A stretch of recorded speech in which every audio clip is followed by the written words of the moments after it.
નમસ્કાર વિદ્યાર્થી મિત્રો, આગળના વિડીયોની અંદર આપણે કીટ પ્રતિરોધક વનસ્પતિ સંવર્ધન દ્વારા મેળવેલ રોગ પ્રતિરોધક જાતોની વાત કરી. હવે આપણે આ વિડીયોની અંદર સુધારેલ ખાદ્ય ગુણવત્તા માટે વનસ્પતિ સંવર્ધન અથવા તો બાયોફોર્ટિફિકેશન. તો બાયોફોર્ટિફિકેશન જે છે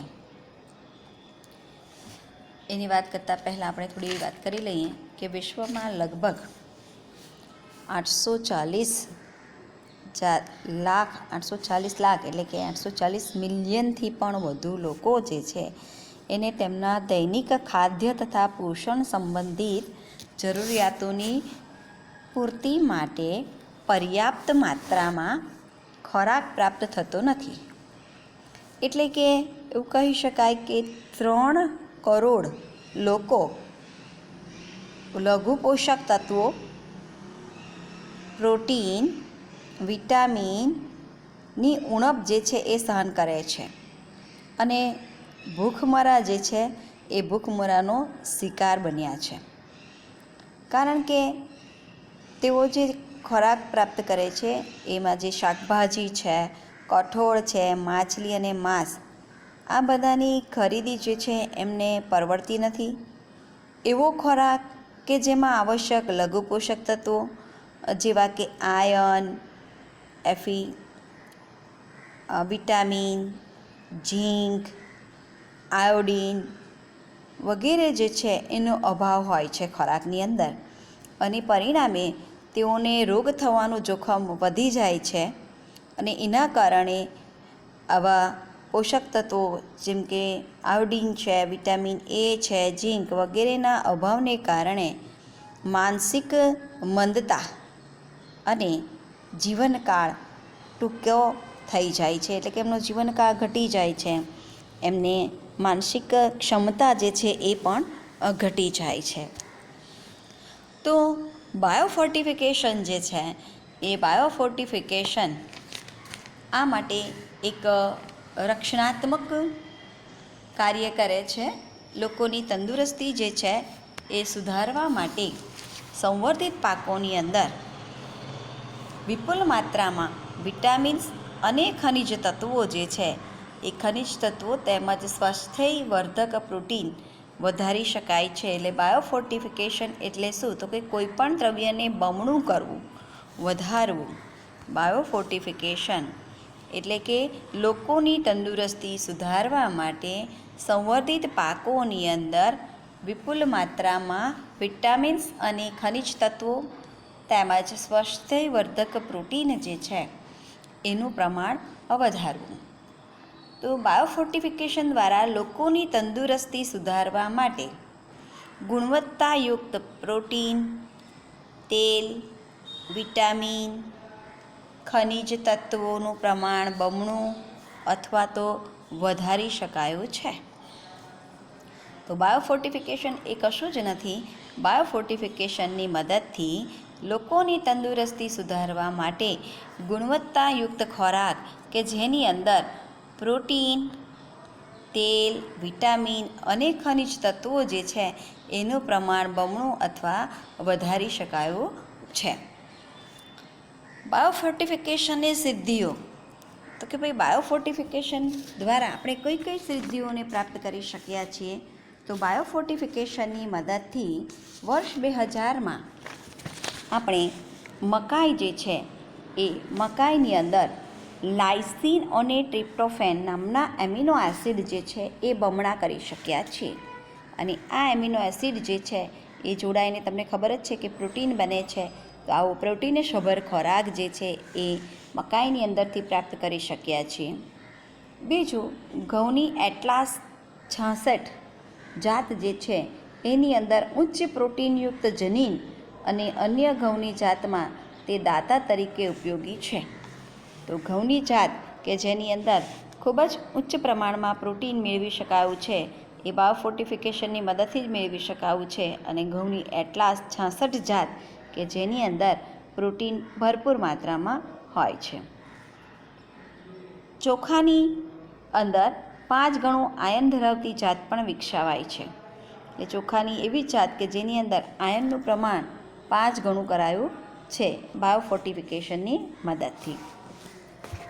ત્યારબાદ વાત કરીએ તો ભારતીય કૃષિ સંશોધન સંસ્થા Indian agricultural research institute IARI આનું ફૂલ ફોર્મ પૂછાય તો એ ન્યૂ દિલ્હી ખાતે આવેલી છે અને એમણે બહાર પાડેલ બાયોફોર્ટિફાઈડ પાકોની આપણે વાત કરીએ તો એની અંદર પહેલું છે ગાજર, પાલક અને કોળું, જે વિટામિન A યુક્ત છે. એટલે કે વિટામિન A યુક્ત ગાજર, પાલક અને કોળું એ બાયોફોર્ટિફિકેશન પદ્ધતિ દ્વારા IARI સંસ્થા જે ન્યૂ દિલ્હી ખાતે આવેલી છે એના દ્વારા આ બાયોફોર્ટિફાઈડ પાકો જે છે એ બનાવવામાં આવ્યા છે. એવી જ રીતે વિટામિન C યુક્ત કારેલા, ચીલની ભાજી, રાઈ અને ટામેટાં બનાવ્યા છે. અને આગળ જોઈએ તો પાલક અને ચીલની ભાજી જેની અંદર આયર્ન, કેલ્શિયમ ભરપૂર માત્રામાં છે અને વાલોળ, ફણસી, વટાણા જે પ્રોટીનથી સમૃદ્ધ ખોરાક છે. તો આમ આ રીતે સુધારેલ ગુણવત્તાયુક્ત બાયોફોર્ટિફિકેશનની પદ્ધતિ દ્વારા આપણે ઘણા બધા પાકો જે છે એની અંદર પ્રોટીન, તેલ, વિટામિન અને ખનિજ તત્વોનું પ્રમાણ બમણું કરી શક્યા છીએ. હવે આપણે આગળ વાત કરીએ સિંગલ સેલ પ્રોટીન. વિદ્યાર્થી મિત્રો, SCP સિંગલ સેલ પ્રોટીન અને પછીના પ્રકરણની અંદર STP આવે, સુવેજ ટ્રીટમેન્ટ પ્લાન્ટ. ગયા વર્ષે વિદ્યાર્થી મિત્રો ક્વેશ્ચન પૂછાયેલો STP, તો વિદ્યાર્થી મિત્રોએ બધાએ SCP સિંગલ સેલ પ્રોટીન વિશે લખ્યું હતું. તો સિંગલ સેલ પ્રોટીન અને STP સુવેજ ટ્રીટમેન્ટ પ્લાન્ટ બંને ડિફરન્ટ છે. તો આપણે વાત કરીશું સિંગલ સેલ પ્રોટીન, એક કોષજન્ય પ્રોટીન. હવે એક કોષજન્ય પ્રોટીન એટલે શું?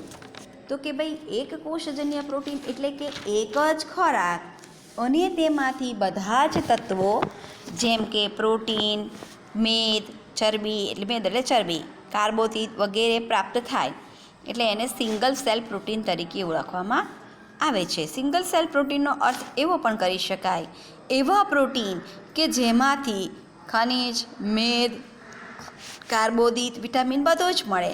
એટલે એક પ્રકારના બેક્ટેરિયાઓ છે એમાંથી આ મેળવવામાં આવે છે.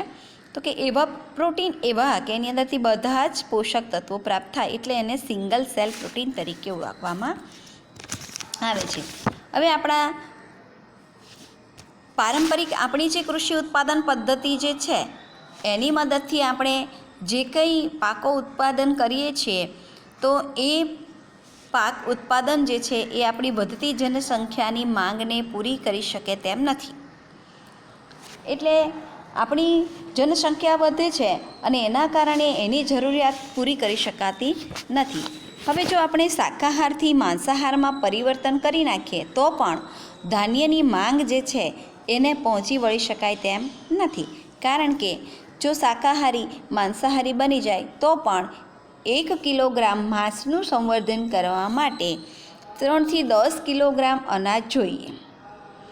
તો અનાજની આવશ્યકતા તો જરૂરી જ છે, બરાબર. તો 25% પણ વધુ માનવ વસ્તી જે છે એ ભૂખમરા અને કુપોષણનો શિકાર બન્યા છે. એટલે મનુષ્ય અને પ્રાણીઓમાં પ્રોટીન પોષણ માટેના વૈકલ્પિક સ્ત્રોત માટેનો એક જ સ્ત્રોત અને તે છે સિંગલ સેલ પ્રોટીન. હવે એક કોષજન્ય પ્રોટીન એટલે કે પ્રોટીનનો વૈકલ્પિક સ્ત્રોત જે સૂક્ષ્મજીવો દ્વારા આથવણ પ્રેરીને મેળવવામાં આવે છે. એટલે સિંગલ સેલ પ્રોટીન ક્યાંથી મેળવાય? તો કે સ્પાયરુલિના, આપણે નીલ હરિત લીલ આગળના પ્રકરણની અંદર જોઈ ગયા. અને નીલ હરિત લીલ જેવી કે સ્પાયરુલિનાને બટાટાના પ્રોસેસિંગ પ્લાન્ટ જેમાં સ્ટાર્ચ હોય છે, વાંસના પૂડા, ઘાસની સળીઓ એટલે કે વાંસના પૂડા અથવા તો ઘાસની સળીઓ, મોલાસીસ એટલે કે જે શેરડી જે છે એમાંથી ખાંડનું ઉત્પાદન કરી અને જે એનો કૂચો વધ્યો હોય જેને આપણે મોલાસીસ તરીકે ઓળખીએ છીએ, તો એ મોલાસીસ. બીજું સુવેજ એટલે કે ગટરનું પાણી, પ્રાણીઓનું ખાતર એટલે કે પ્રાણીજ ખાતર વગેરે પર સરળતાથી આ લીલનો ઉછેર કરી શકાય છે. અને આ સ્પાયરુલિના લીલ જે છે એની અંદર ભરપૂર માત્રામાં પ્રોટીન હોય છે. આ ઉપરાંત બીજા એક બેક્ટેરિયા છે મિથાઇલોફિલસ મિથાઇલોટ્રોફસ. મિથાઇલોટ્રોકસ નામના બેક્ટેરિયા જે છે એ એમના ઉચ્ચ જૈવભાર ઉત્પાદન અને વૃદ્ધિને કારણે 25 ટન પ્રોટીન સર્જવાની ક્ષમતા ધરાવે છે.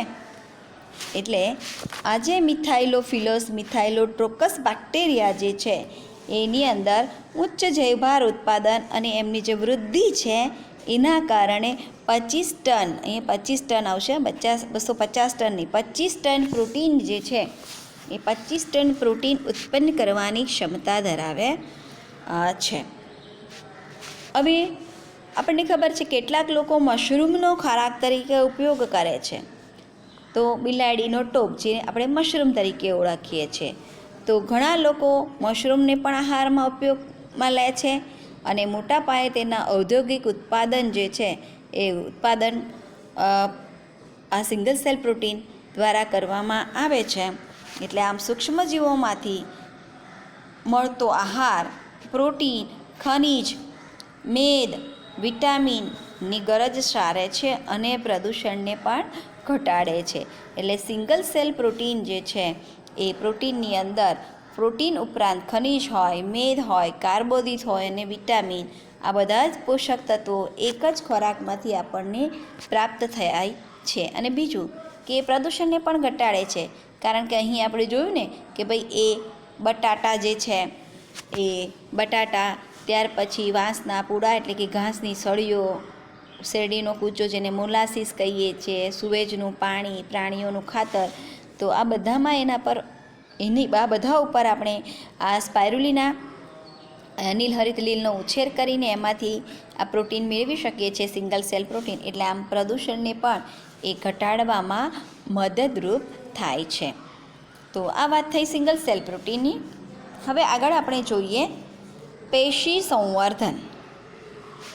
હવે ખોરાકની માંગને પહોંચી વળવા માટે આપણે આગળ જોયું કે વધતી જતી વસ્તીની સામે ખોરાકની માંગ પણ વધતી જાય છે અને આ ખોરાકની માંગને આપણી પારંપરિક કૃષિ પદ્ધતિઓ જે છે એ પહોંચી વળતી નથી, એ અસફળ રહી છે. ત્યારે પાક સુધારણા માટેની નવી તકનિકનો વિકાસ થયો અને આ જેને આપણે પેશી સંવર્ધન તરીકે ઓળખીએ છીએ. તો પાક સુધારણા માટેની નવી તકનિક પેશી સંવર્ધન શું છે? તો પેશી સંવર્ધન એટલે શું એની વાત કરીએ તો ઈસવીસન 1950માં પેશી સંવર્ધન પદ્ધતિ જે છે એ વિકસાવવામાં આવી. આ પદ્ધતિમાં વનસ્પતિનો કોષ, એની પેશી કે એનો કોઈ પણ ભાગ જેને નિવેશ્ય તરીકે ઓળખવામાં આવે છે. પેશી સંવર્ધન એટલે વનસ્પતિનો કોષ અથવા તો વનસ્પતિની પેશી અથવા તો વનસ્પતિનું પ્રકાંડ, મૂળ, પર્ણ, આ બધાનો નિવેશ્ય તરીકે ઉપયોગ થાય. નિવેશ્ય એટલે કે કોષ, પેશી અથવા વનસ્પતિનું મૂળ, પ્રકાંડ અને પર્ણના ટુકડામાંથી નવી વનસ્પતિ બનાવવાની પદ્ધતિ, જેને પેશી સંવર્ધન તરીકે ઓળખવામાં આવે છે. ટૂંકમાં નિવેશ્યમાંથી વનસ્પતિના નિવેશ્ય કે જેને આપણે કહીએ છીએ કોષ, પેશી અથવા તો વનસ્પતિનો કોઈ પણ ભાગમાંથી સમગ્ર છોડનો વિકાસ કરી શકાય છે. એટલે એ માટે શું કરવામાં આવે છે? તો સૌપ્રથમ વનસ્પતિનો કોઈ પણ ભાગ લેવામાં આવે, મૂળ, પ્રકાંડ, પર્ણ, કોષ અથવા પેશી, અને તેને જંતુમુક્ત પરિસ્થિતિમાં ટેસ્ટ ટ્યુબમાં સંવર્ધિત કરવામાં આવે છે.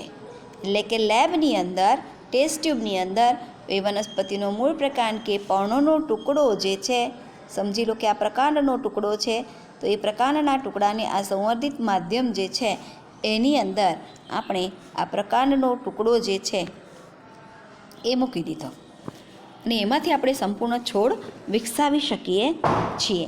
હવે જંતુમુક્ત ટેસ્ટ જંતુમુક્ત પરિસ્થિતિમાં ટેસ્ટ ટ્યુબમાં આ પ્રકારના ટુકડાને મૂકીએ એટલે એ કોઈ પણ કોષ અથવા નિવેશ્ય જે છે, બરાબર, આ પ્રકારનો ટુકડો જેને આપણે નિવેશ્ય કહેવાય, અને એમાંથી સંપૂર્ણ છોડ સર્જવાની ક્ષમતા જે છે એને પૂર્ણ ક્ષમતા તરીકે ઓળખવામાં આવે છે. એટલે વિદ્યાર્થી મિત્રો, અહીં જ્યારે આપણે થિયરી લખતા હોઈએ ત્યારે પૂર્ણ ક્ષમતા શબ્દનો ઉલ્લેખ કરવો જરૂરી છે. તો પૂર્ણ ક્ષમતા એટલે શું? તો કે ભાઈ વનસ્પતિના કોષ, પેશી અથવા મૂળ પ્રકાર પર્ણો કે જેને આપણે નિવેશ્ય કહીએ છીએ એમાંથી સમગ્ર અથવા તો સંપૂર્ણ છોડ વિકસાવવાની પદ્ધતિ જે છે એને પૂર્ણ ક્ષમતા કહે છે, અને એના વિશે તમે આગળના ધોરણની અંદર ભણશો. હવે અહીં જે આપણે પોષક માધ્યમનો ઉપયોગ કર્યો છે, અહીં જે આ રેડ ડોટથી દર્શાવ્યું છે, તો એ જે પોષક માધ્યમ જે છે એ પોષક માધ્યમમાં કાર્બનના સ્ત્રોત જેવા કે આની અંદર ગ્લુકોઝ, અકાર્બનિક ક્ષાર, વિટામિન, એમિનો એસિડ, વનસ્પતિ અંતઃસ્ત્રાવો, ઓક્સિન, સાઇટોકાઇનિન, આ બધા વૃદ્ધિ નિયામકો આની અંદર દાખલ કરવામાં આવે છે, પૂરા પાડવામાં આવે છે. કારણ કે આપણે વનસ્પતિ પેશી સંવર્ધન જમીનમાં બીજનું વાવેતર કરીને નથી કરવાના, એને આપણે લેબોરેટરીની અંદર વનસ્પતિના કોષ, પેશી અથવા મૂળ પ્રકાંડ પર્ણ કે જેને આપણે નિવેશ્ય કહીએ છીએ એમાંથી સમગ્ર છોડનું નિર્માણ કરવાનું છે. તો આ માટે નિવેશ્ય જે છે એ નિવેશ્યને આપણે પોષક પદાર્થો પૂરા પાડવાના છે, જેવા કે સુક્રોઝ, અકાર્બનિક ક્ષાર, vitamins, amino acids, auxin, cytokinin, આવા બધા વૃદ્ધિ નિયામકો પૂરા પાડવામાં આવે છે. અને આ પદ્ધતિનો ઉપયોગ દ્વારા ખૂબ ઓછા સમયમાં મોટી સંખ્યામાં વનસ્પતિઓનું પ્રસર્જન મેળવવું શક્ય બને છે. એટલે કે હવે આ એક નિવેશ્ય જે છે એમાંથી એક સરસ મજાનો છોડનું નિર્માણ કરી શકાય, અને આ જે છોડ જે છે એમાંથી આપણે હજારોની સંખ્યામાં એના જેવા જ બીજા નવા છોડો પણ મેળવી શકીએ છીએ. એટલે આ રીતે પેશી સંવર્ધન દ્વારા હજારોની સંખ્યામાં વનસ્પતિના સર્જનની આ પદ્ધતિ જે છે એને સૂક્ષ્મ પ્રવર્ધન તરીકે ઓળખવામાં આવે છે. એટલે સૂક્ષ્મ પ્રસર્જન અથવા તો સૂક્ષ્મ પ્રવર્ધન. સૂક્ષ્મ પ્રવર્ધન એટલે શું? તો કે હજારોની સંખ્યામાં વનસ્પતિઓની પ્રસર્જનની પદ્ધતિને સૂક્ષ્મ પ્રવર્ધન કહેવામાં આવે છે. ત્યારબાદ આપણે વનસ્પતિ સંવર્ધન પદ્ધતિ દ્વારા જે કંઈ એક પહેલો આપણે એક છોડ બન્યો છે એનું પછી ક્લોન કરવામાં આવે, એટલે હજારો છોડ આપણને એક જ સરખા પ્રાપ્ત થાય. તો એ જે સોમાક્લોન્સ એટલે શું? તો સોમાક્લોન્સનો મતલબ એવો થાય કે વનસ્પતિ સંવર્ધન દ્વારા ઉત્પન્ન થતી વનસ્પતિઓ તેમની મૂળ વનસ્પતિઓને મળતી આવે છે. એટલે કે આ એક છોડનું નિર્માણ થયું, હવે આ એક છોડ જેવા જ આપણે હજારો છોડ જે છે એ બનાવી શકીએ છીએ કે જે પોતાની મૂળ જાતને મળતા આવે. તો આ છોડમાંથી બીજા હજારો છોડ આપણે પ્રાપ્ત કરી શકીએ છીએ, એની સમરૂપ નકલ મેળવી શકીએ છીએ, જેને સોમાક્લોન્સ તરીકે ઓળખવામાં આવે છે. તો અહીં વનસ્પતિ સંવર્ધનનું મહત્ત્વ દર્શાવ્યું છે. એમાં પહેલું છે સોમાક્લોન્સ, એટલે કે મૂળ વનસ્પતિ જેવી જ વનસ્પતિ મેળવવા માટે આપણે સમરૂપ નકલો મેળવવા માટે પેશી સંવર્ધનનો ઉપયોગ કરી શકીએ છીએ. હવે આ પદ્ધતિ જે છે એ પદ્ધતિનો અંદર જોઈએ તો રોગિષ્ટ વનસ્પતિ જે છે એ રોગિષ્ટ વનસ્પતિઓમાંથી તંદુરસ્ત વનસ્પતિઓની પુનઃપ્રાપ્તિ થઈ શકે છે. ઉદાહરણ તરીકે વનસ્પતિ વાયરસગ્રસ્ત હોય તો તેનો વર્ધનશીલ પ્રદેશ જે છે એમાં વાયરસ જોવા મળતો નથી. એટલે કે વનસ્પતિ વાયરસગ્રસ્ત હોવા છતાં તેનો વર્ધનશીલ પ્રદેશ વાયરસથી અપ્રભાવિત હોય છે, અને આ માટે વર્ધનશીલ પ્રદેશને દૂર કરી તેને પ્રયોગશાળામાં ઉછેરીને વાયરસ મુક્ત વનસ્પતિ મેળવી શકાય છે. એટલે આમ વાયરસગ્રસ્ત વનસ્પતિના વર્ધનશીલ પ્રદેશને દૂર કરી વાયરસ મુક્ત વનસ્પતિ મેળવવા માટે પેશી સંવર્ધનનો ઉપયોગ કરવામાં આવે છે. વૈજ્ઞાનિકોએ કેળા, શેરડી અને બટાટા જે છે એના વર્ધનશીલ પ્રદેશને સંવર્ધિત કરવામાં સફળતા પ્રાપ્ત કરી છે. એટલે શેરડી, ગુજરાતની અંદર શેરડી, કેળા અને બટાટા, એમાં ખાસ શેરડી અને કેળા આ બે પેશી સંવર્ધન પદ્ધતિ દ્વારા રોપાઓ બનાવીને કૃષિ યુનિવર્સિટીની અંદરથી એગ્રીકલ્ચર કોલેજની અંદર આ પ્લાન્ટ જે છે એ નવસારીની અંદર પણ કરવામાં આવે છે. ત્યાં પણ ટિશ્યુ કલ્ચર લેબ છે, તો એની મુલાકાત લો તો તમને ખબર પડે. તો આ લેબની અંદર શેરડી અને કેળાના રોપા આ રીતે તૈયાર કરવામાં આવે છે અને પછી આ રોપાઓ જે છે એ ખેડૂતને ખેતરમાં વાવવા માટે આપવામાં આવે છે. કૃષિ યુનિવર્સિટી માટેનો મેળો એટલે કે કૃષિ મેળો જે છે એ ભરાય છે. એની અંદર પણ આવી પેશી સંવર્ધિત જાતો જે છે એ તમને જોવા મળે છે. ત્યાર પછી આગળ વાત કરીએ તો વૈજ્ઞાનિકો જે છે એ વૈજ્ઞાનિકોએ વનસ્પતિઓમાંથી એકાકી કોષોને અલગ તારવ્યા છે. એટલે કે વનસ્પતિમાંથી આ કોષને અલગ તારવેલા હોય અને એમાં એની ફરતે જે કોષ દિવાલ આવેલી છે, આ કોષ દિવાલ, એ કોષ દિવાલનું પાચન થઈ જાય. સેલ્યુલોઝની બનેલી છે, તો ઉત્સેચકની મદદથી આ કોષ દિવાલનું પાચન કરવામાં આવે છે. એટલે ફક્ત બે કોષો કે જે આ બે કોષો છે અને એ બંનેની અંદર ઉપરની જે કોષ દિવાલ છે એ કોષ દિવાલને દૂર કરવામાં આવે. એટલે કે કોષ દિવાલનું પાચન કરાવી નાખ્યું અને હવે ખુલ્લું અથવા તો નગ્ન પ્રોટોપ્લાઝમ મેળવાયું. એટલે કે અહીં જે આ કોષરસ પટલ છે, આ ગ્રીન કલરની બોર્ડર દોરી છે, એ કોષરસ પટલ છે અને આ કોષરસ પટલની અંદર કોષમાં આવેલો જીવરસ, જેને પ્રોટોપ્લાઝમ કહેવાય, તો આ જીવરસ અથવા તો પ્રોટોપ્લાઝમ જે છે જે ઇચ્છિત લક્ષણો ધરાવે છે અને એને સંયોજિત કરી શકાય. એટલે કે આ એક કોષ અને આ બીજો કોષ, આ બંનેના જીવરસને ભેગો કરી શકાય છે અને આપણે ઈચ્છીએ એવી વનસ્પતિ મેળવી શકીએ છીએ.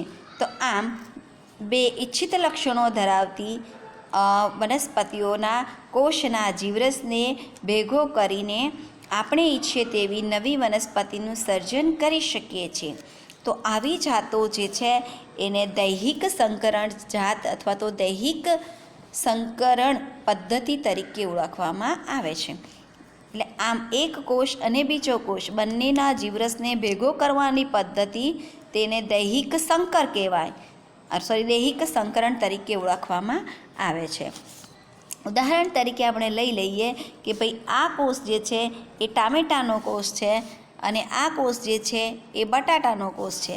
તો આમ ટામેટાં અને બટાટા બંનેના જીવરસને ભેગા કરીને ટોમેટોનું નિર્માણ કરી શકાય છે. એટલે એક કોષ કે જે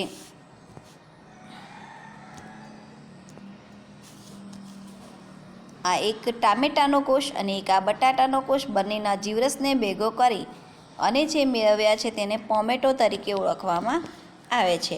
એટલે આ બટાટા અને ટામેટાં બંનેના લક્ષણો એક જ વનસ્પતિમાં પ્રાપ્ત કરી શકાય.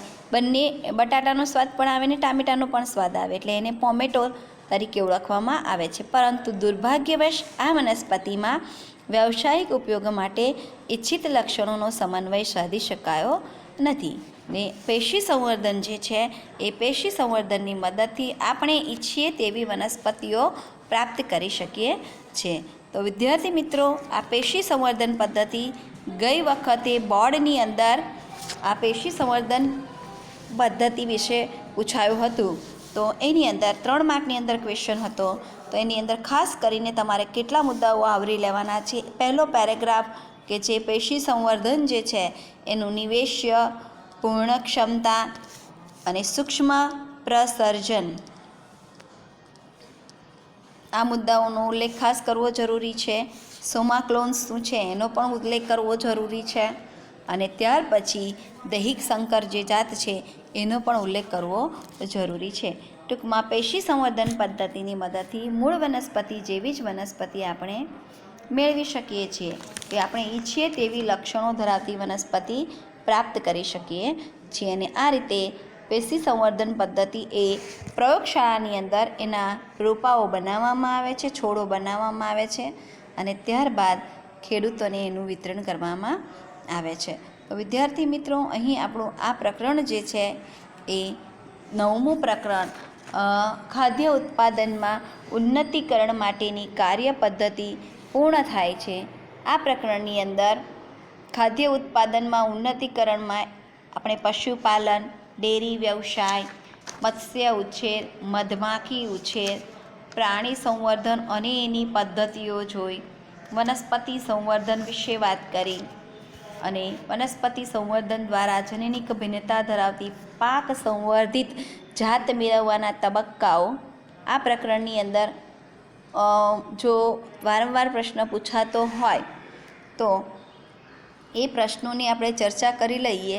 તો એમાંનો એક પ્રશ્ન આ છે, વનસ્પતિ સંવર્ધન દ્વારા જનીનિક ભિન્નતા ધરાવતી પાક સંવર્ધિત જાતો મેળવવાના 5 તબક્કાઓ છે એ. અને એની આગળ આપણે જોયું કે પ્રાણી સંવર્ધન અને તેની પદ્ધતિઓ. બરાબર, તો પ્રાણી સંવર્ધનમાં આપણે 2 પદ્ધતિ જોઈ, અંતઃ સંવર્ધન અને બહિર સંવર્ધન. આ પદ્ધતિઓ અને લાસ્ટ હમણાં જે મેં ભણાવ્યું, જોકે મોસ્ટ ઓફ 2 માર્કની અંદર પણ પૂછાય છે, એટલે સિંગલ સેલ પ્રોટીન વિશે પણ પૂછાઈ ગયું છે એક વખત. આ પછી ત્યારબાદ વનસ્પતિ પેશી સંવર્ધન વિશે પણ પૂછાઈ શકે. અને આ બધી જાતો જે ટેબલની વાત કરીએ એ ટેબલ પણ પૂછાઈ શકે છે. એટલે આખું પ્રકરણ એમ સમજો તો અગત્યનું છે. તો આ પ્રકરણો જે છે એના પીડીએફમાં તમે ટૂંકમાં મુદ્દાઓ આપ્યા જ છે. એટલું કરશો એટલે તમને બધું જ આવડી જશે. વારંવાર રિપીટ પણ કરવું જરૂરી છે. હવે MCQમાં પૂછાય તેવા મુદ્દાઓની થોડીક ચર્ચા કરી લઈએ. તો સારી નસલ એટલે શું? તો કે ઉચ્ચ ઉત્પાદન ક્ષમતાવાળી સારી જાત, જેને સારી નસલ તરીકે ઓળખવામાં આવે છે. એક જ જાતના ગાઢ સંકલિત પ્રાણીઓ વચ્ચે 4 થી 6 પેઢી સુધી કયું સંવર્ધન કરાય? તો અંતઃ સંવર્ધન, કે 4 થી 6 પેઢી સુધી એના એ જ હોય. અને બીજું, કયું સંવર્ધન ફળદ્રુપતા ઘટાડે છે? તો અંતઃ સંવર્ધન. એના એ જ પેઢી દર પેઢી એના એ જ સભ્યો વચ્ચે જો સંવર્ધન કરવામાં આવે તો ક્યારેક પ્રચ્છન્ન જનીનો જે છે એની હાજરીના કારણે સંયુગ્મી પ્રચ્છન્ન જનીનો દેખા દે છે અને ક્યારેક પ્રાણીઓની અંદર અમુક રોગો જે છે એ પણ જોવા મળે છે. એટલે ફળદ્રુપતા ઘટાડે છે. આગળનો પ્રશ્ન છે, સમયુગ્મતા અંતઃ સંવર્ધન દબાણ કયા સંવર્ધનમાં પ્રેરાય છે? તો સમયુગ્મતા અંતઃ સંવર્ધન દબાણ એ અંતઃ સંવર્ધનમાં પ્રેરાય. હમણાં જોયું ને કે ભાઈ અંતઃ સંવર્ધન 4 થી 6 પેઢી સુધી એના એ જ સભ્યોમાં કરવામાં આવતું હોવાને કારણે ક્યારેક અંતઃ સંવર્ધન દબાણ સર્જાય અને જેના કારણે પ્રાણીઓની ફળદ્રુપતામાં ઘટાડો જોવા મળે છે. હવે જો આ અંતઃ સંવર્ધન દબાણની સમસ્યા દૂર કરવી હોય તો અસંબંધિત શ્રેષ્ઠ પ્રાણી સાથે સમાગમ કરાય. એ જ જાતિના અસંબંધિત પ્રાણી જે છે કે જે 4 થી 6 પેઢી સુધી એના એ સભ્યો નહીં હોય, 4 થી 6 પેઢીથી દૂરના સભ્યો હોવા જોઈએ. તો આમ અંતઃ સંવર્ધન દબાણ જે છે એ દૂર કરવા માટે અસંબંધિત શ્રેષ્ઠ પ્રાણી સાથે સમાગમ કરાવવામાં આવે છે. એટલે આ રીતે આપણે અંતઃ સંવર્ધનની વાત કરી. બીજું, 4 થી 6 પેઢી સુધી સામાન્ય પૂર્વજ ન હોવો જોઈએ તે કયા સંવર્ધનની લાક્ષણિકતા છે? તો કે બહિર સંવર્ધન. બરાબર, તો બહિર સંવર્ધન જે છે એ બહિર સંવર્ધનની મદદથી આપણે અંતઃ સંવર્ધન દબાણ દૂર કરી શકીએ છીએ. જોઈને અંતઃ સંવર્ધન દબાણ દૂર કરવા માટે કોનો ઉપયોગ થાય છે? બહિર સંવર્ધનનો. કારણ કે 4 થી 6 પેઢી સુધી સામાન્ય પૂર્વજ ન હોય એવા સભ્યો સાથે કરવામાં આવતું સંકરણ, જેને બહિર સંવર્ધન તરીકે ઓળખવામાં આવે છે. જ્યારે અંતઃ સંવર્ધન એટલે 4 થી 6 પેઢી સુધી એના એ જ સભ્યો હોય. બરાબર, 4 થી 6 પેઢી સુધી કરવામાં આવતું સંકરણ તે અંતઃ સંવર્ધન, અને 4 થી 6 પેઢી સુધી કોઈ સામાન્ય પૂર્વજ ન હોય એવા સંકરણને બહિર સંવર્ધન કહેવાય. તો વિદ્યાર્થી મિત્રો, અહીં આપણે આ પ્રકરણ પૂર્ણ કરીએ છીએ. કોઈ પ્રશ્ન હોય તો તમે ફોન કરીને એનો ઉકેલ મને મેળવી શકો છો મારી પાસેથી, એટલે મને ફોન કરી શકો છો. આવજો.